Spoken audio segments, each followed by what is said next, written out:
expressing feelings and ideas with symbolism, imagery, figures of speech, clever structure, and rhythm. This is what makes the three works interesting and exciting.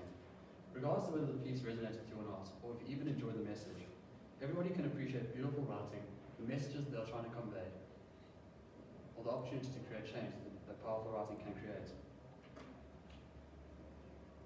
I'll use my favorite book, To Kill a Mockingbird, as a perfect example of what makes literature so beautiful. The book is filled with stunning imagery and symbolism, and clever uses of figurative language. Take an azalea, shown in the top right, a simple, easy to grow, and abundantly found flower. To Kill a Mockingbird is set in the 1930s in the US South, a period full of prejudice and racial hate. Azaleas are known for their versatility and ability to grow in the shade and tough conditions. In To Kill a Mockingbird, one of the characters grows azaleas in her front garden, and they are used to show that there is always hope and beauty, even in the most darkest and evil environments. This is just one of many examples of inspiring writing in the novel. But why am I talking about a book from the 1960s? What does an old book from over 60 years ago have to do with poetry? Well, quite frankly, everything. When darkness falls across the seas and hides scarred rugged land, a beacon bright breaks through the gloom to guide the helmsman's hand. This is a stanza from That Shining Light by Robert Hogg. The poet uses similar symbolism to the one previously shown with the azalea. It's about finding hope even in the most difficult situations. This symbol of a bright light in the darkness represents that there is still a chance for the lost sailors and that they shouldn't give up hope.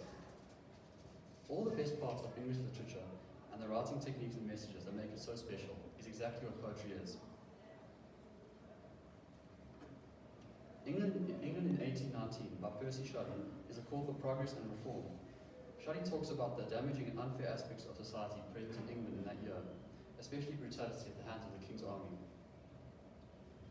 Shelley wrote this poem in response to the Peterloo massacre, where people who were campaigning for reform and justice were brutally attacked by the King's army.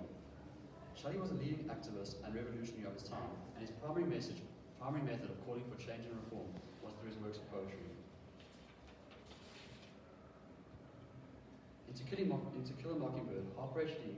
uses the now famous set of characters to convey her thoughts on society and its need to reform. If there's just one kind of folks, why can't they get along with each other? If they're all alike, why do they go out of their way to despise each other? This is a call for equality by Lee, as she points out the futility of racism and discrimination. The whole book calls on everyone to unite, regardless of their differences. The book forces readers to confront the racist past and hateful attitudes that continue till today. It would be an understatement to say that To Kill a Mockingbird was ahead of its time, but most poetry is similar in looking to the future with its messages. Poetry is the journal of the sea animals living on land, wanting to fly in the air. In a similar way as To Kill a Mockingbird is a call for reform, England in 1819 also calls for recognition of injustices and the need for societal change. In this way, and so many more, poetry pushes for change and encourages us to create a better future for tomorrow where we can all fly. Don Montero was a famous South African poet activist during apartheid. He produced lines such as "Conquered manhood and broken pride," and "The soul of South Africa struggles to be set free." From his poem Protea, speaking about the inhumanity of the apartheid system and how a true South Africa can never exist under the apartheid government. Don Montero was a powerful motivational speaker, and through his works of poetry was able to inspire hundreds of oppressed people of South Africa as well as white communities. His growing popularity and ability to galvanize large and diverse groups of people meant he was a threat to the apartheid government, and his works were subsequently banned. To Kill a Mockingbird has constantly been banned or censored over the last 6 decades. The book deals with complex and emotive themes, and its ability to incite critical thinking and awareness on challenging and pressing issues such as gender relations and racism has meant that it is a threat to the status quo to this day. Just like the poems of present and past, recently it has been banned in many southern districts run by Republican tenants. Poetry and books have the power to force real change. Poetry is a fancy script telling how rainbows are made and why they go away. It forms foundations and easily explains difficult concepts in society. The history of books and poems used to incite critical awareness and creation of society are intertwined.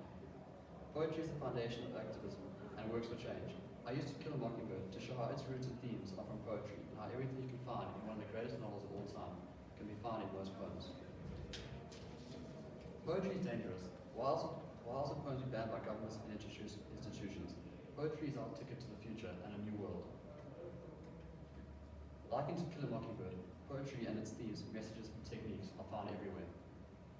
A whole long novel as complex as To Kill a Mockingbird can be polarizing, but the messages and themes contained in its hundreds of pages can be found in just a few stanzas of poetry.